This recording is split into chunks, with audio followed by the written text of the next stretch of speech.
Welcome, everyone, to the Main Street Business Podcast with Mark Kohler and Matt Sorensen. Today, we're talking about $1.9 trillion. Do we really have to? This is my joke I'm using over and over. You should milk it for all it's worth. How many times do you get to say $1.9 trillion? I mean, Yeah, that's not often. It's a big number. Yeah, actually, Evil Industries revenue is now $100 trillion per year.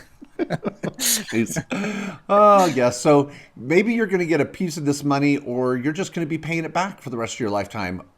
Well, we hope to let you know what to expect on the receiving end. On the payment end, who knows?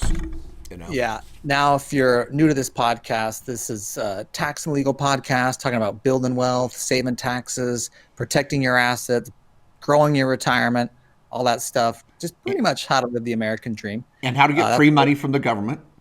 And how to get free money from the government. Apparently, that's the new thing this last year. I feel like what happens with stimulus every time it goes out. I don't know why. I picture like someone in like those cash boxes, like those like old phone booths that like just blew cash and you just had to like grab it. I feel like that's what everybody is when stimulus comes around. They're like, they jump in the cash box, like I want to grab as much as I can, and then you got to get out. Yeah, it's funny. One of those game shows. I like that. That's a good idea. That's what it does feel like. It is crazy. So welcome to the podcast. We try to keep this light, keep it informational. We've been we're over 500 episodes now. Over the last 12 years, helping Main Street business owners. So hopefully we can make sense of this last bill. The one, I don't even know what they're going to call it. They've got to be running out of names. It's called the American Rescue Plan Act. Oh, okay. There's COVID relief 1, 2, Rescue America, make it. Yeah, there's like the CARES Act and then the HEROES Act and all this. Yeah. It's like make it bad again, make it good again. Who knows what we're even in? It's been a whirlwind this year. Okay, so the House down today, let's get some dates down here because we need to disclose this. Today is Tuesday, March 9th. Now, over the weekend, it was kind of a whirlwind. The House passed a bill, and then if you've ever remember this from government class in high school or college, it goes back to the Senate, who they think they're the real smart people. They fiddle with it, and then it goes, then they actually fiddled with it and passed it, and then they send it back to the House and say, pretty much take it or leave it. So it's expected that House will sign the Senate bill, their version, and President Biden should be signing it within the next 24 to 48 hours. So by the time you listen to this podcast, you've just spent another 1.9 trillion. Yeah. If you thought your budget was bad. Yeah. So, buckle up. up. Well, we're gonna break down what's actually in it. There's a lot of things in it for individuals. We're gonna talk about some of the things for small business to be aware of. And I'll just say this: there's a lot in there for individuals. There's a lot in there you're gonna want to know for your taxes. Just every American should just know this stuff. Okay, you got kids. There's some cool things in there that could help you. I'm gonna say for small business, one of the things they've done in this is they've done targeted stuff. And what targeted means is Congress kind of picked winners and losers here. And it's not like the first rounds of PPP or even EIDL and all that stuff where it was like any affected small business could come get it. It's much more targeted, which means it's going to be harder to get. But we're going to break it down. There'll be some of you that will get some perks out of this from the small business standpoint. Yeah. And it almost looks like, just to give some of you a visual representation of this, I like what the Wall Street Journal did to try to break this down.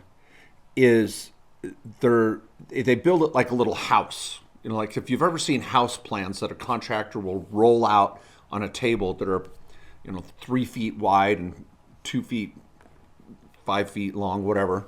I'm not a contractor, so I don't know. What are they? 3 feet by 3 feet? Yeah. Whatever the dimensions are, they're pretty cool. AutoCAD. I know AutoCAD. They print them out on these big old printers that look cool. This 1.9 trillion is just split up in all these little rooms. And so I like how some got the family room, a little more money. Others got a little closet worth of money. And so the Wall Street Journal did this kind of fun little diagram that shows that. But it's almost interesting, too, what's not in the bill. So let's get to it. And maybe I'm just throwing this out, calling an audible. Should we say what's not in the bill first? Yeah, let's do that. Then Okay. I agree. All right. You choose one. Here, I'll tell you what's not in the bill. Okay. Another round of PPP. There are some changes to PPP in the bill that make some nonprofits and certain other people eligible to get PP funding, but there is no new PPP money out there. They did fund another 100 billion or so, but there's nothing new to go get basically if you've already had PPP in the past, unless you're like a nonprofit or some business that didn't qualify because of nonprofit or like some odd status qualification. Yeah.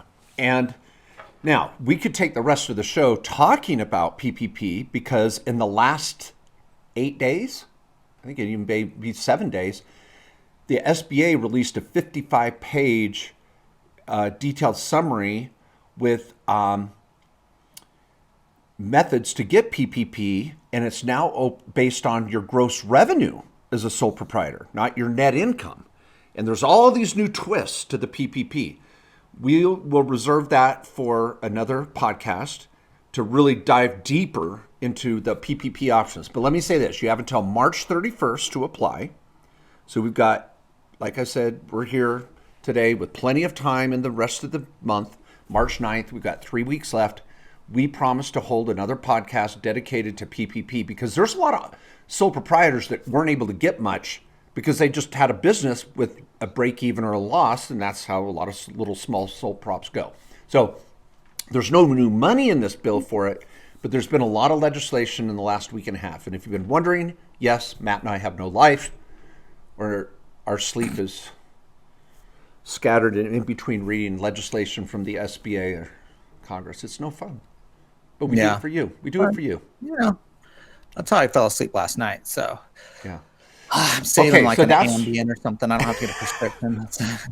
Okay, so Matt chose doctor for the latest stimulus bill. Don't ask for an Ambien. Yeah.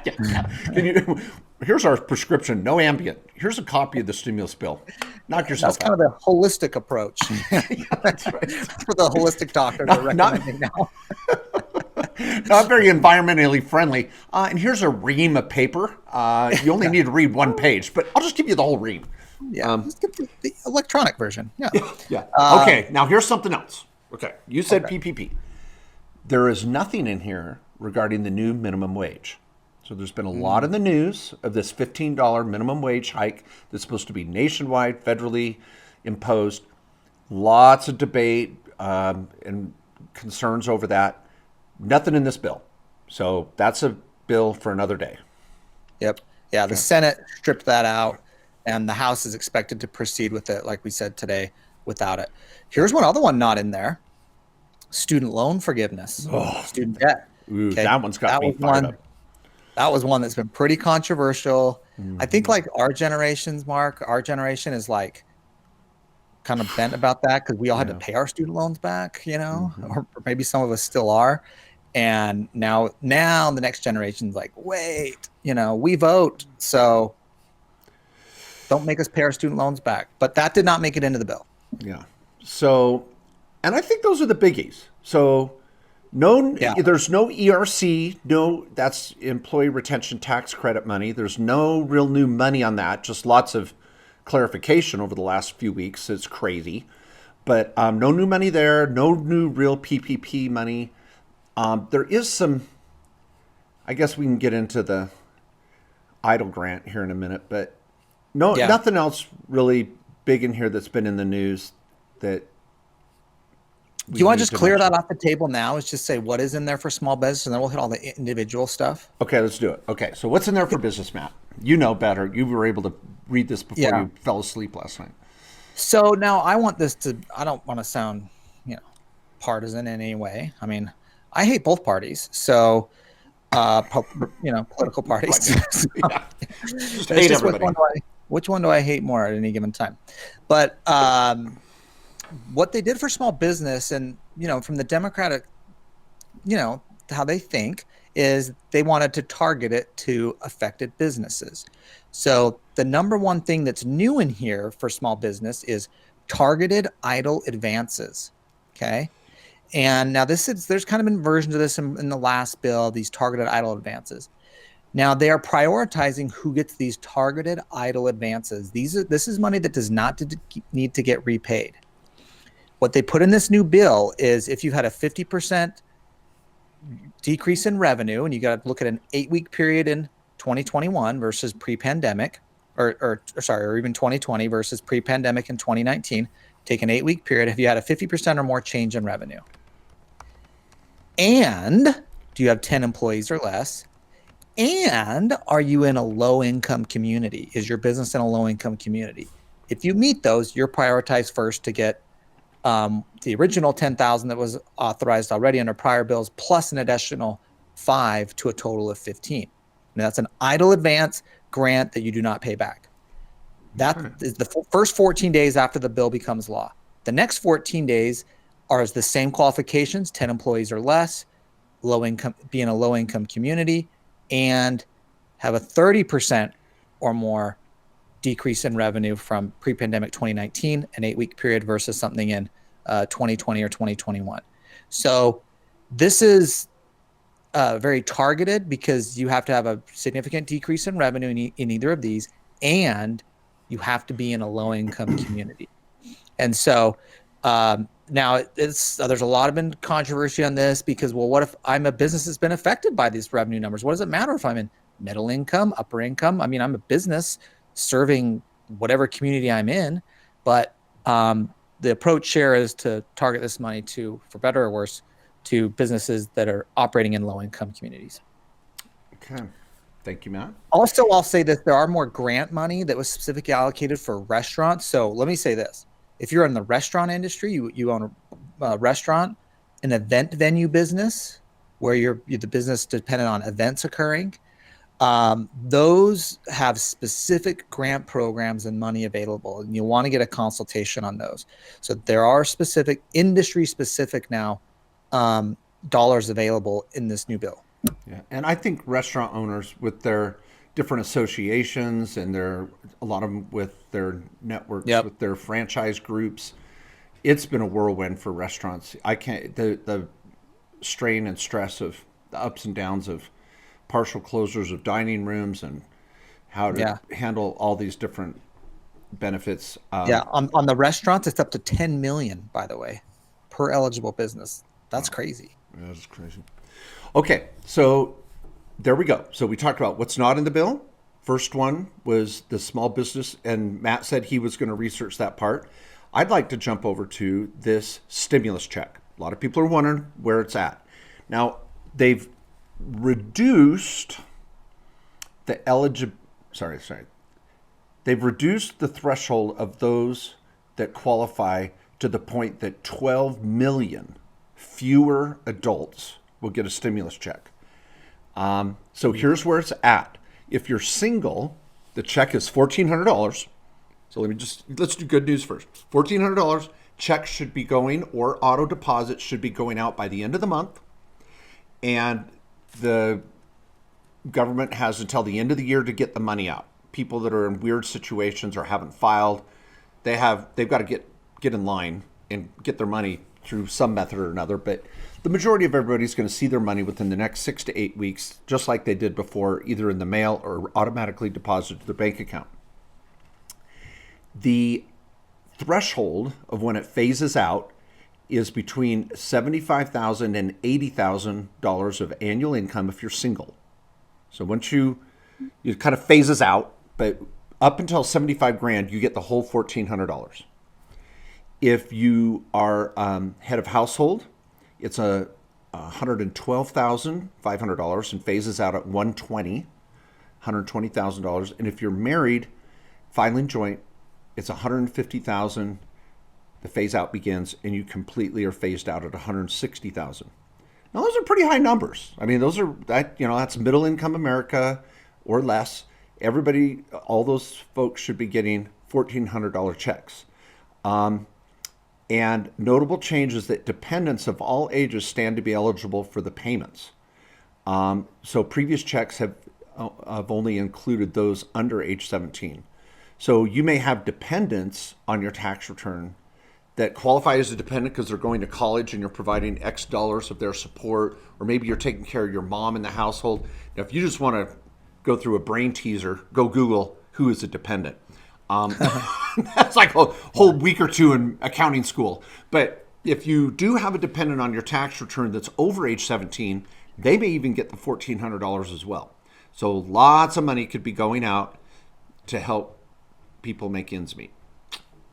There you go. Yeah. Stimulus check. Yeah. They're going to be looking at your 19 or your 2020 return for these income limits and filing status. So, if you haven't filed 2020 and you've had a crappy year in 2020 where your income went down, you may qualify now. You want to get that return in as opposed to relying on your 19. Now, they're not due yet till, of course, your 2020 returns until April 15th. But for this, if your income's down, get that sucker in. So, yeah.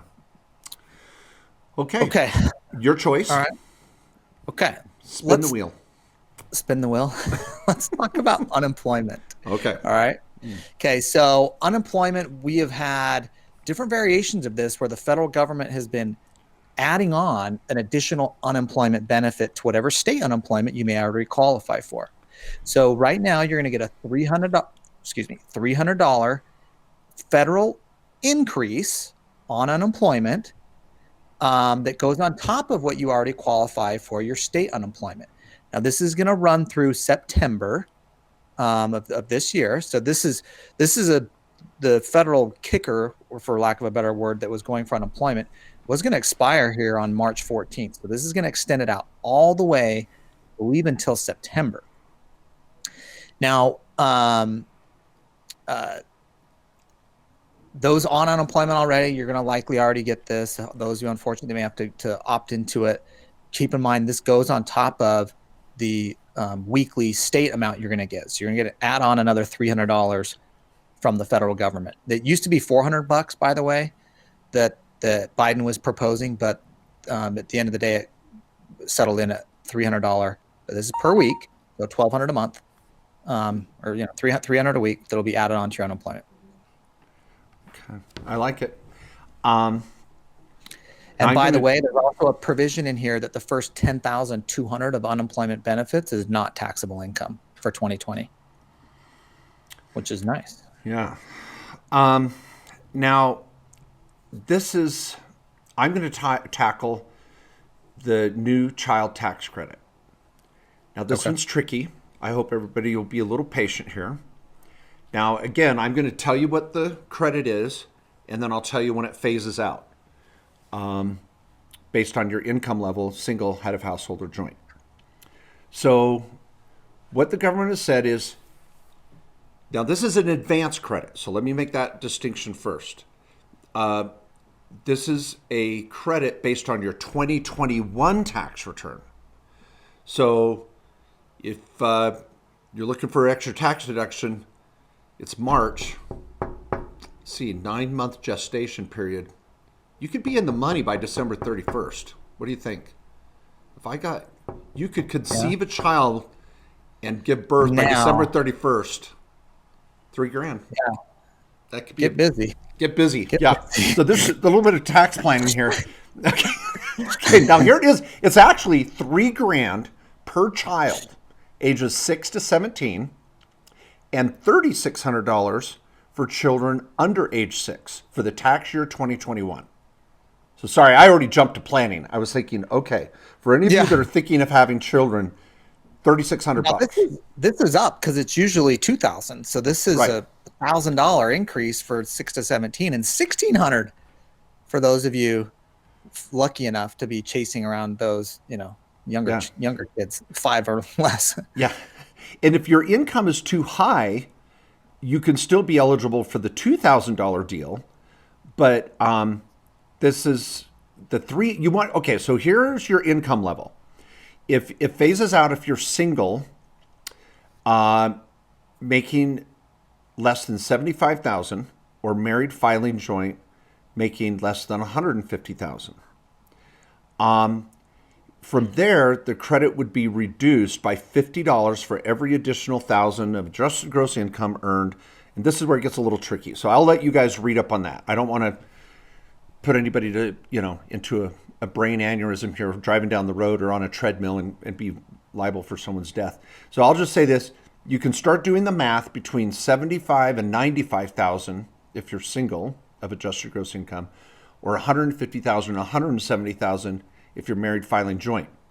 Now, if you go over those limits, you can still get the child tax credit that's $2,000. Now, let me make an important point here. Like I said, this is for 2021 tax year. It's an advanced refundable credit. So the government is going to start sending out payments, periodic payments, of $250 as early as July. So you're not going to probably get this check all in one chunk. They're going to say, okay, you have 3 kids on your 2020 return, and so we're going to take that based on your income. Here's how much your credit is, and then divide it monthly before the end of the year, and you're just going to start getting these checks to help you as a parent. Which I get it. Okay. I think they should increase it if you have teenagers, but they're not doing that.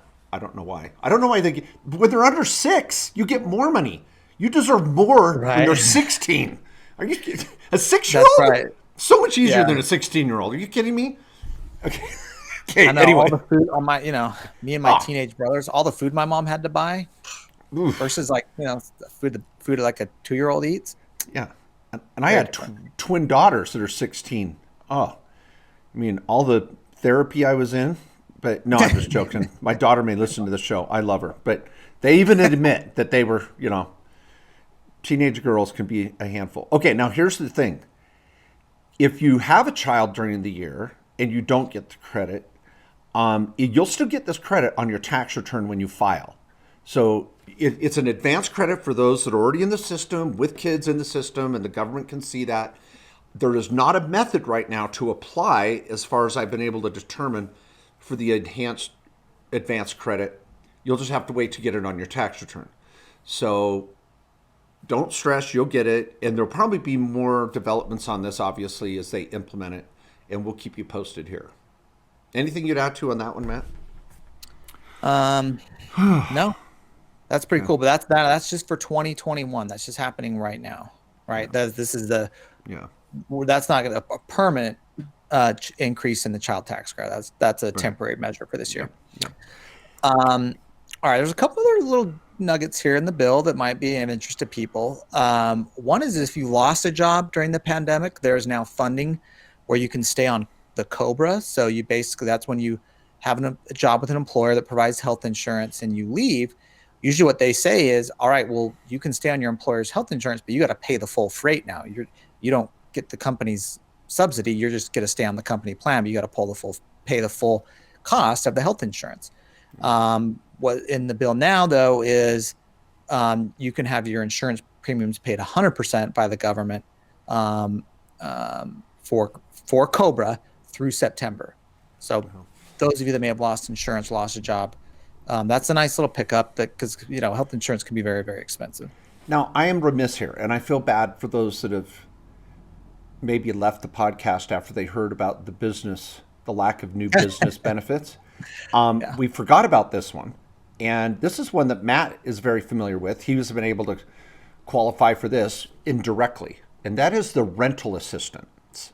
They are giving $60 billion to renters because, FYI, they have extended, oh my gosh, the foreclosure ban and the eviction ban is now extended till September. Oh my gosh. Now, Matt owns a rental property that has a tenant that qualified for rental assistance. Yeah. But these tenants Thank you for clarifying that when you said Matt's used this rental assistance. I was like, on the side of the landlord, one of my tenants, I get rent from the city through this rental assistance program that's funded by the federal government. And he qualified, the tenant had lost their job during the pandemic. So if you are on unemployment because you've lost a job, you automatically qualify for this rental assistance. And it's not 100% of the rent. Rent in this property is maybe $2,300 a month or something. And I get about $1,500 from the city on it, but it's significant enough and it comes every month. So that's been extended through September. So those of you that have rental properties, this rental assistance is a good thing. If you have anyone not paying, and they're particularly blaming the pandemic, or they're unemployed, right? You're obviously interrogating this. I shouldn't say interrogating. That sounds so Yeah. aggressive.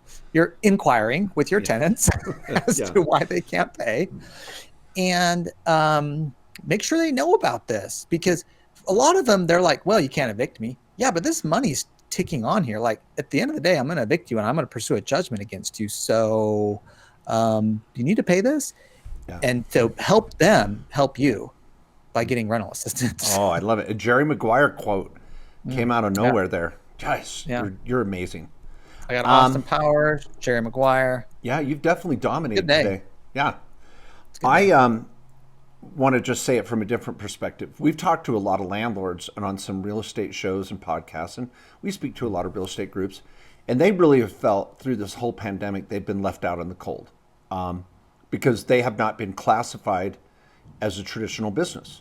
And they're like, hold it, I've got rental property, and that's a business to me, and my revenue's down. I've got some tenants that are really struggling. And so they just turn off mentally when they hear PPP or ERC or any of these things. So I would highly encourage you to remember that this rental assistance program is an indirect benefit. Like I was just teasing Matt, is Matt got this indirectly because he took a proactive approach. He reached out to his tenant and said, hey, are you aware of this? Now, so you may say, well, my tenant's paying the rent. I don't need to worry about it. But when may they not start paying the rent? When maybe they stop paying the rent? You want to head the train off at the tracks, because evicting them and trying to collect money from them is a lot more miserable than saying, hey, by the way, do you qualify for this? Here's an article on it. Here's the application. Can I help you in any way? Oh my gosh, now you're taking a proactive approach with some of your rental property that could really pay off. So realize there's something there for you. It just doesn't feel like it's directly for you. But by helping your tenant, you're helping you. So hope that made sense. Exactly. Yeah, that's true. That was one that's out there for the real estate investor, business owners that, so there's more money coming down for that, because that was going to dry up too here next month. Yeah. Well, I'll say this in summary, and maybe this is a little tighter show, a little more to the point and simple. Well, this bill was only 600 pages. You know, the last stimulus bill was 5,000. So, yeah, they were saving paper on this one. But some of you may go, well, hold it, 1.9 trillion. You guys didn't talk about enough things. Well, the far majority of this money is going to help state governments that are down on revenue, the healthcare industry to help with the administration of the vaccines, the hospitals that have been overwhelmed and are broke or going there. Agriculture has been hit hard. Education, school districts that are down on revenue. Yeah. So there's a lot of money getting thrown around here. Transportation, the airline industry has been just decimated. So you just realize that this bill is a little more broad than what we brought up, but we wanted to give you the specifics to you, the individual. Yep. So that's all right. I don't know. Yeah. Well, thanks everybody for tuning in to another episode of the Main Street Business Podcast. Hold on. I got to give you even credit. Not only did you quote Jerry Maguire and Austin Powers. Yeah. What was the other one? I don't know. That's really the only two I said. I don't know. I forgot. I just wanted to summarize that because I thought you were really creative today. So you just want to give me some kudos. I appreciate that. Yeah. Well, I thought you carried the show today. You know. Well, It'll come to me in a minute. I'll remember. Oh yeah, he quoted another show there. But we try to have fun with that. I know. I was talking to one of our listeners over the weekend, and she was like, "I don't even watch a third of the movies you guys must watch." And I'm like, I don't know. I'm the type when I'm working late, I just turn on a show. You know. Yeah. I hit that right. I need that white noise just going, and it's usually the movie. Yeah, because it makes it feel like you're not working, even though you are. It makes you feel like you're, Yeah, you're deceiving yourself. Yeah, and that's okay. That's okay. But thanks, everybody. Go ahead. Yeah, take us out, everybody. Matt. Yeah, thanks everybody. If you love the show, if you're still listening to this, you kind of like the show. So give us 5 stars, share it with your friends. Help spread the good word here. And we'll be back, of course, next week with another amazing episode of the Main Street Business Podcast. Yeah. Next week, we'll be covering Meghan Markle and her interview in the throes of her uncomfortable spotlight and the race back to the UK. Very important topic. No, we will not be covering that. Okay. See you next week.